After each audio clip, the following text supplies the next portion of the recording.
The following is a production of the Department of Broadcasting at Western Illinois University. Live from Salee Hall in high definition. News 3 starts now. We begin with developing news out of McDonough County, where a crash has claimed the lives of a Western Illinois University student. Good afternoon. Welcome to Live at 4. I'm Drew Hoffman. And I'm Franny Smith.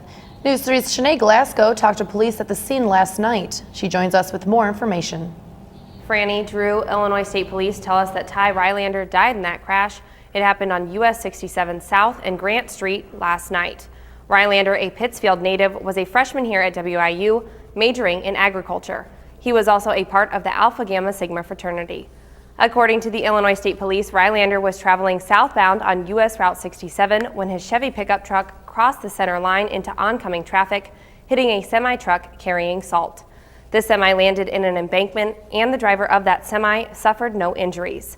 News 3 was at the scene of the crash all night as emergency crews worked in the bitter cold to investigate what happened. This comes just a month after 2 WIU students died in a crash 6 miles south of Macomb. The visitation for Rylander is this Friday, November 21st at Niebuhr Funeral Home in Pittsfield from 2 p.m. to 8 p.m. Funeral services will be held the following day at the Pittsfield United Methodist Church at 10:30 a.m. Reporting for News 3, I'm Shanae Glasgow. Thank you, Shanae. In more local news, another fatal crash, this time in Henderson County, claims the lives of 2 people. The crash happened around 9 p.m. last night. The 2-vehicle crash killed 46-year-old Christopher Brooks of Galesburg and 50-year-old Cynthia Stambaugh. ISP says Brooks was driving eastbound on US 34 between Biggsville and Gulfport when his Jeep crossed the center line and collided with Stambaugh's 2008 Kia. Police say Christopher Brooks was not wearing his seatbelt and Stambaugh was at the time of the accident. The crash is still under investigation. The McDonough County Sheriff's Department has made an arrest in a connection to a charge of financial exploitation of the elderly. 61-year-old Sheila Owens was arrested Friday. Police say Owens provided home health care for an 89-year-old woman. She's accused of stealing $78,000 during the 2.5 years she spent taking care of the patient. Owens was released from the McDonough County Jail on a $10,000 bail. Police say the investigation is still ongoing and additional charges may be filed at a later date. An autopsy is expected to be done today for a man who perished in a fire last night. 63-year-old Michael D. Bensinger passed away last night in a fire in Carthage, Illinois. Hancock County Sheriff Scott Bensinger reports that Carthage Fire Department responded at 10:27 p.m. to a fire at the Bensinger Home Supply Store. The building sustained major fire and water damage, and the fire may have been caused by an LP heater. Michael Bensinger was the father of Hancock County Sheriff Scott Bensinger. It was just a year ago yesterday when the only November EF4 in Illinois history touched down, and nowhere was the damage greater than in the town of Washington, Illinois. News 3's Emily Manley visited Washington last week, and she joins us now on how the residents are rebuilding. Emily. Thanks, Franny and Drew. I was there, and it was quite a sight. And in remembrance of the anniversary, many media outlets, including us here at News 3, sat down with several locals who have been busy rebuilding their homes and their lives. It was an event that shocked the nation. In a matter of minutes, hundreds of structures and 3 lives were lost in a tornado that shattered the town's innocence. People feared Washington would never be the same again. Bear with us and let us assess the damage, and we're going to move in, and then we're going to work like crazy to build Washington back to the community it is. And rebuild they did. The town of 40,000 strong saw a huge influx of food and clothes, with people eager to help. Those who had a roof over their head helped those who did not. The Kellys' house went from rubble to rebuilt in 6 months. We were able to save the basement by heating it and making sure everything was okay so they could build the same footprint. The rebuilding process extends past the material and into the attitude of the people.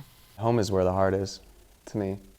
And perhaps no leader has been greater in lifting the spirits of Washington than its mayor. And we can pick up the pieces and rebuild and be better Washington. I started that day one, and we're still cheering.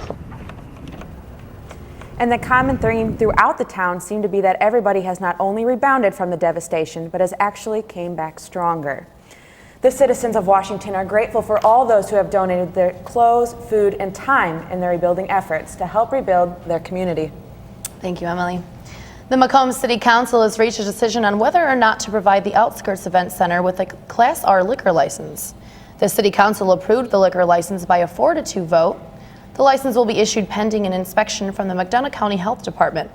The license would also be good for Sunday sales, extended hours, and catering services. I knew it was going to be an issue, just for the simple fact we are bringing something that's a little out of the box. The city and I and our attorneys and the staff here have worked to make things beneficial for both. Are they perfect? No, but I think we came to the agreement that we're going to work towards something that does fit what we're doing.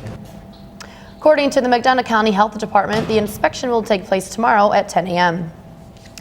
And there's a new First Ward Alderman in Macomb. The announcement came at last night's City Council meeting. Mike Wayland was appointed by Macomb Mayor Mike Inman, and the City Council approved Wayland for the seat by a unanimous vote. Wayland is currently the manager of the Hollister Home Center on West Jackson Street in Macomb. The responses from other aldermen were positive. Fourth Ward Alderman Dave Dorsett released a statement on his Facebook page earlier today. I would like to offer thanks and congratulations to the newly named First Ward Alderman, Mike Wayland. Wayland will be sworn into office at the Macomb City Council meeting December 1st. And moving to weather, frigid temperatures are making it difficult to get around, and the snow on the sidewalks is making it slick out there. The normal average temperature is a balming 49 degrees. News 3's Matt Kablusik tells us how long we have to bundle up in his first forecast. Matt? Yeah, thanks. It actually might not be just too long before we start reaching around that temperature of 49, like you said, is our average temperature for this time of year. But for today, we're sticking around 24, sticking around the low 20s. The sun is trying to come through the clouds, but really isn't being successful. As you can see, partly cloudy skies with the wind chill sitting right at 11. With winds coming out of the west at a pretty gusty 17 miles per hour. And if we take a look at our regional temperatures all around the area, pretty much just sticking mid to low 20s, with 17 in Bloomington being the exception, 20 in Galesburg, 27 in Keokuk, and 25 down in Quincy. Stay tuned for my full weather forecast. We do have rain, and we are approaching 50 sometime in the near future. Back to you guys. Whew, cold, cold, cold. Thanks, Matt. Former program is making a comeback at Macomb High School in 2015. By unanimous decision, the Macomb Board of Education approved the return of the agri-science program starting next fall. According to board members, bringing back this program will open up opportunities for more Macomb students who originally commute to West Prairie for ag courses. Macomb High School will be celebrating their 50th anniversary, and after this decision, this will mark the first time the school has had such a program since then. As the temperatures continue to drop, you could definitely use a warm cuddle buddy. And that leads us to this week's Pet of the Week. His name is Nash, and he's a 6-year-old feline that is the ideal lazy cat. He is neutered, his front paws are declawed, and he definitely doesn't mind being held, which will come in handy on these chilly days we're having. Nash is one of the many animals waiting to be adopted at the McDonough County Animal Shelter, which is located on the north end of town on Tower Road. Coming up after the break, Western and Washington have gotten closer over the past year, and they continue to get closer. I'll bring you the story of what makes this relationship so special for both communities. Plus, the decision of the grand jury on the shooting of Michael Brown by a police officer in Ferguson is just around the corner. Missouri's Governor Jay Nixon is stepping up security, and he's not the only one who is taking action. We'll tell you who in 2 minutes.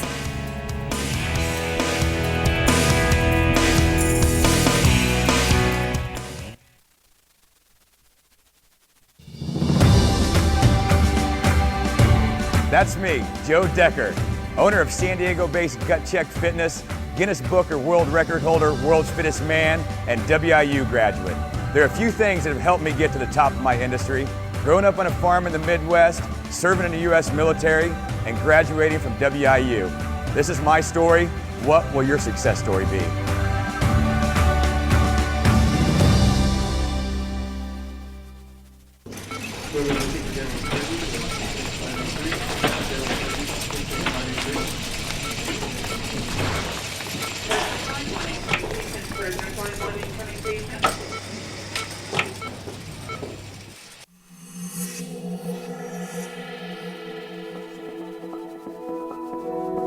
That's me, Chris Levingood, a senior broadcasting major at Western Illinois University.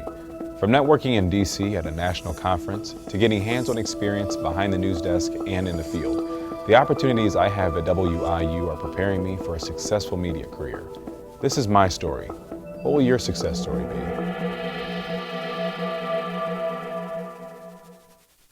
Life's taught me a lot, and I'm ready for more. Well, you're not the typical kind of candidate that I hire, but you are exactly what I'm looking for. Your company could be missing out on the candidates it needs most. Learn how to find a great pool of untapped talent at gradsoflife.org. Hey everybody! Heart disease affects 1 in every 3 women in America, but you can fight back. There's no time to lose. Mothers, sisters, daughters, families, and friends, it's time to shout louder, stand stronger, and demand change. Let's go! To the Batmobile! Dang it. To the invisible jet! Dang it. Together, we can put an end to heart disease. It's time to go red for women. I could use your help. Yeah! Learn more from the American Heart Association at www.goredforwomen.org.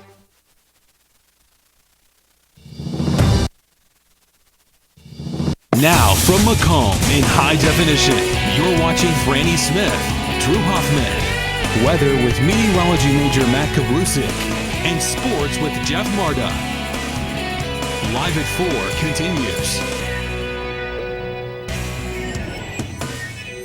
On November 17, 2013, hundreds of people went to Washington in their time of crisis. Of those hundreds, there were Western students there to do anything they could. A year has gone by, and those same students are still helping in Washington. I got to talk to those students and found out how their lives have changed in the past year. We are a young student body, and it's practically happened in our backyard. When the EF4 tornado struck Washington, Illinois last year, the hearts of everyone across the nation dropped, and Western students wanted to help immediately. It was kind of a calling that I felt that had to be called, like from what we're studying in. It was something that I think myself and a lot of the other students who participated in helping out with them really felt like it was something we just had to do. When it came to how Western was able to help in the recovery, Professor Jack Rosdilsky and his class brought attention to the victims that were lost in the mix, which were the small business owners in the town of Washington. You may not remember all the things that you need to do when you're dealt a hand like this. And what Dr. Rosdilsky's class did was really pointed out to me that this is an important part of the community. Even though they did not physically suffer any damage, they are damaged. They are victims.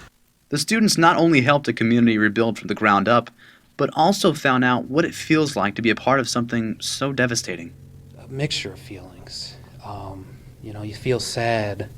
You feel just mortal, I guess is the right word, that in a second, everything can be taken away. It's now been a full year since tragedy struck, and Western's presence in the Washington community is still very strong. Students still go once to twice a month. And after everything they've seen and after everything they've done, one thought comes to mind. To be a part of that, even though I'm not a member of the Washington community, to be a part of that, to help that community recover, was an amazing feeling. And I wouldn't trade it in for the world. The Washington community is currently 75% rebuilt. When it comes to the remaining 25%, Professor Rosdilsky and his students will be there to help in any way they can. Amtrak is adding another train to its Chicago-Quincy line for the Thanksgiving holiday. On November 30th, Amtrak will add a third train to its schedule of trains traveling from Chicago to Quincy. The train will work as a midday trip and leave Union Station at 11:30 a.m. The train is scheduled to arrive in Macomb around 3 p.m. The added train is planned to alleviate the crowds that Amtrak receives from students coming back to school from the Thanksgiving holiday. WIU is helping students to quit smoking. The Great American Smokeout will be held on throughout campus on November 20th. There will be information on the hazards of smoking, using tobacco, and picking up cigarette butts around the campus to show the impact of the butts. There will be awareness tables throughout campus and Subway sandwiches for the first 50 people who commit to stop smoking for one day. In news out of Missouri, pending the decision of Michael Brown, the Governor Jay Nixon has declared a state of emergency in Ferguson. Earlier this week, Governor Nixon called in the National Guard in order to prepare for the grand jury's decision in the Michael Brown case. The FBI has also issued a nationwide bulletin to the law enforcement warning of possible violence after the decision is made. According to CNN, the National Guard isn't the only law enforcement agency around Ferguson. There's also been reports of Homeland Security parked at a hotel 30 minutes away. The weather has forced us to bring out all of our warm clothing. After break, News 3's Matt Kablusik will tell us how much colder you'll be getting in his first full weather forecast.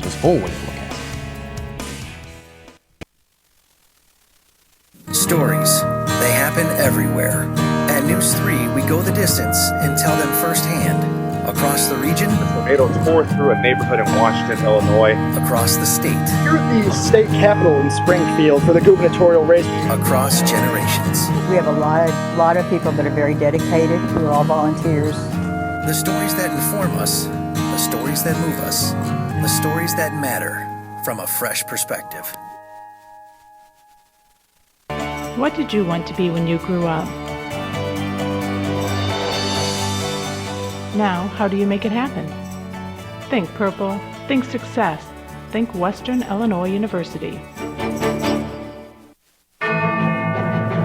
When the big stories strike, count on award winners to provide you intimate and in-depth coverage. On the air and online. Local news, fresh perspective. Thank you, dear. Well, you're very supple. Just like I was at your age. Back then, I was a sex expert. Used to call me the buttered biscuit. I know about birth control, too. So you can ask me anything, baby. Bedsider.org has birth control information and a lot more. And it's... Have you had sex in this car yet?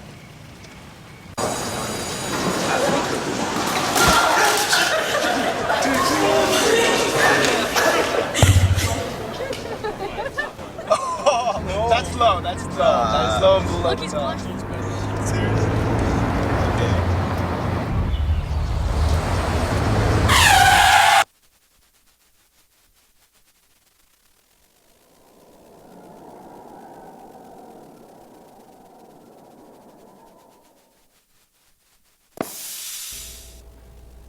Welcome back to News 3, where we're dealing with a current temperature of 24 with partly cloudy skies right now, with the sun really trying to come through and heat up the ground, but that's not quite happening. We are dealing with pretty similar temperatures to what we were dealing with yesterday, but the only difference is yesterday was much gustier than it was today. Our high for yesterday, our wind chill, was only 5 degrees, but right now we're sitting at 11, which is already better than yesterday.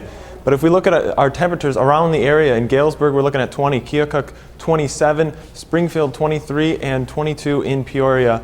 Looking like we're sticking around the mid-20s, mid to low 20s for right now. And if we take a look at our surface map, no real system of low or high pressure impacting our area, but we are dealing with the cloudy skies over us right now with a little broken, clearer skies off to the west that will be bringing in sunnier skies over the next 2 or 3 days, possibly warming up our temperatures for this upcoming weekend. If we take a look at our radar map, nothing really going on right now, but we do have some lake effect snow affecting the western coast of Michigan as for right now. As for tonight, we're dealing with mostly cloudy skies, going to be retaining in all of the heat that we do have here on the surface, only going down to a low of 19, which is just about a 5-degree dip to what we're dealing with right now. Wind chills only going down to about 8, with the winds shifting to southerly winds at about 10 to 15 miles per hour, which does help heat up our temperatures. As for tomorrow, we're going to be dealing with cloudy and windy conditions with a high of 30, with winds coming out of the west at about 15, with gusts up to 28 miles per hour. So look out for that. As for our 5-day forecast, like I said, Wednesday we're going to be dealing with 30 with very windy conditions, partly sunny skies, on Thursday and Friday with 28 and 33 respectively. As for the weekend, we get all the way very close to 50 degrees, 48 on both Saturday and Sunday, with a potential for rain, not snow, but rain on both Saturday and Sunday, 50% on Saturday and 60% on Sunday. Guys, back to you. Do you think this will continue, the balmy 48? Will that hopefully continue into next week, do you think, Matt? I'm not quite sure. I haven't looked that far, but hopefully, I mean, as you said earlier, our average for this time of year is 49, so it looks like we're going to be bouncing back to about our average for this weekend. Hopefully staying away from the snow for just a little bit longer. Hopefully you can come through Thanksgiving break just a little bit. One can only hope. I know my car needs a break.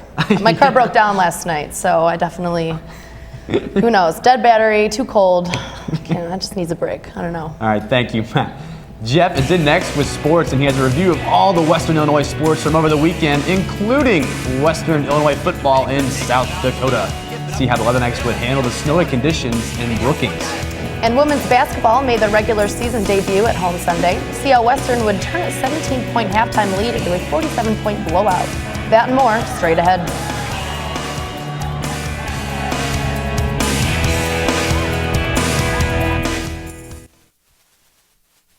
My name is Patrick Magoon, and I have the privilege of serving as the President and Chief Executive Officer of Ann and Robert H. Lurie Children's Hospital of Chicago.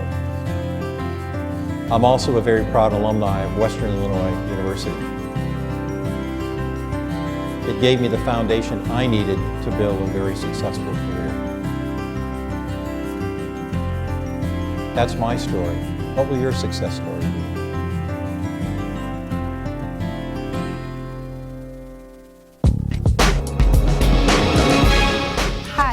That's me, Sammy Marshall, a junior exercise science major at Western Illinois University, shortstop on the Leatherneck softball team, and Summit League Player of the Year.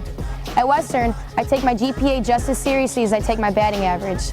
My experiences with faculty, my coaching staff, and the community are helping shape my future in exercise science. This is my story. What will your success story be?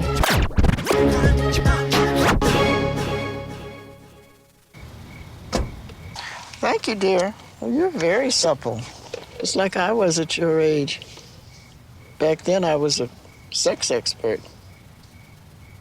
Used to call me the buttered biscuit. I know about birth control, too. So you can ask me anything, baby. Bedsider.org has birth control information and a lot more. And it's... Have you had sex in this car yet? So, I got this new family. And I don't know what it is about this one, but she can't seem to put down that toy all day long. Tap, tap, tap, tap. Oh, and she even talks to it. She talks to that more than she talks to him. What's up, bro? Nice shirt. Who's she talking to? Her mom? She talks to her mom a lot.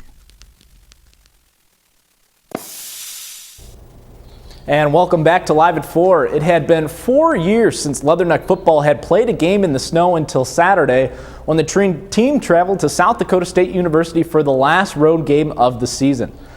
On South Dakota State's second possession of this game, they give it to the senior, Zach Zenner, and he runs it down the field 67 yards, beats everyone out for the early touchdown for the Jackrabbits. And the weather would play a role in this game from the start to the finish here. Lance Lenore going to gather the kick, and he tries running with it. The only problem is he gets popped from behind as he rolls over, and out comes the football. That turnover turned into Austin Sumner throwing it up into the corner of the end zone. It's Jason Schneider making the catch in the end zone, or did he? Referee is going to go ahead and say touchdown, but with a second look, shows that he never quite had full possession, but with no replay capabilities at the stadium, they're going to leave it at a touchdown.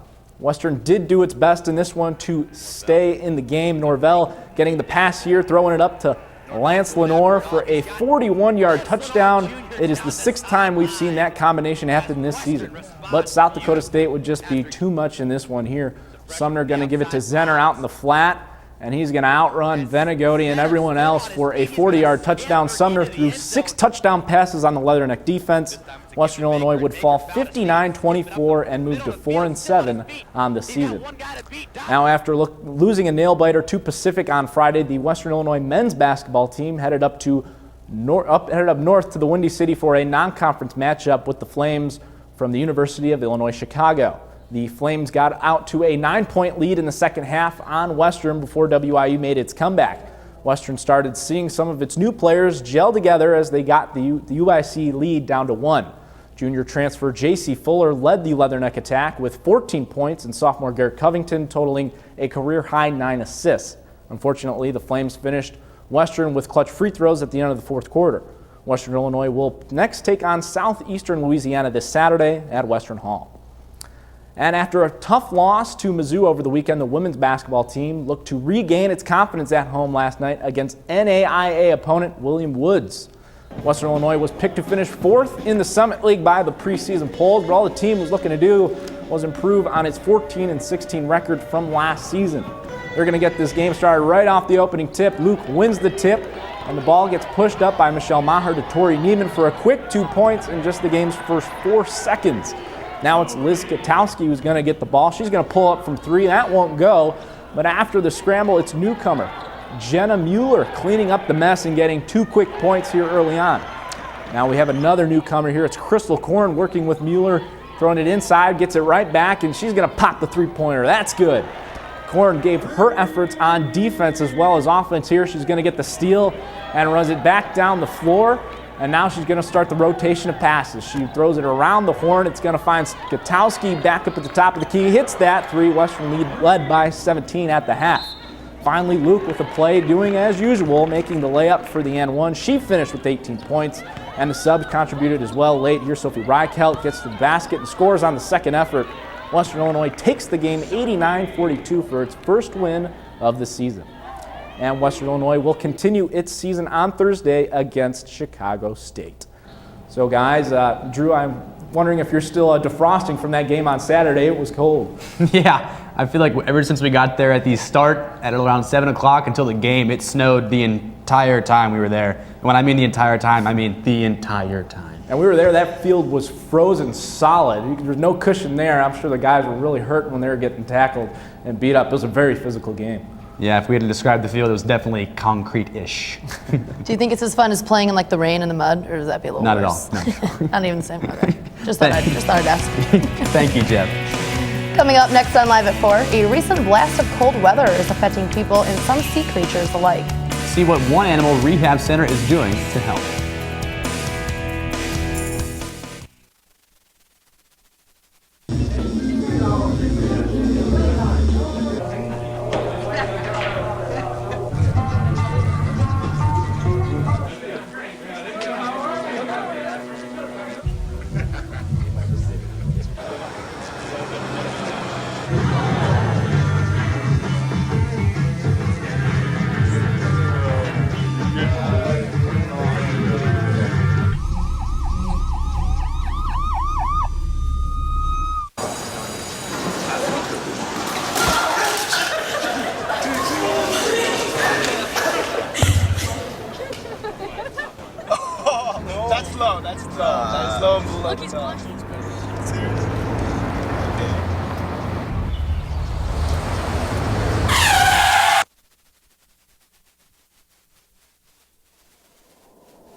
Really?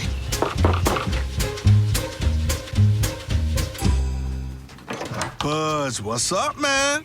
You left some leaves burning out here. Yeah, I just came in just for a second. Come on, man. If it's too hot to touch, it's too hot to leave. You could torch the whole neighborhood. It's a good point there, Smokey. 9 out of 10 wildfires are caused by humans. Only you can prevent wildfires.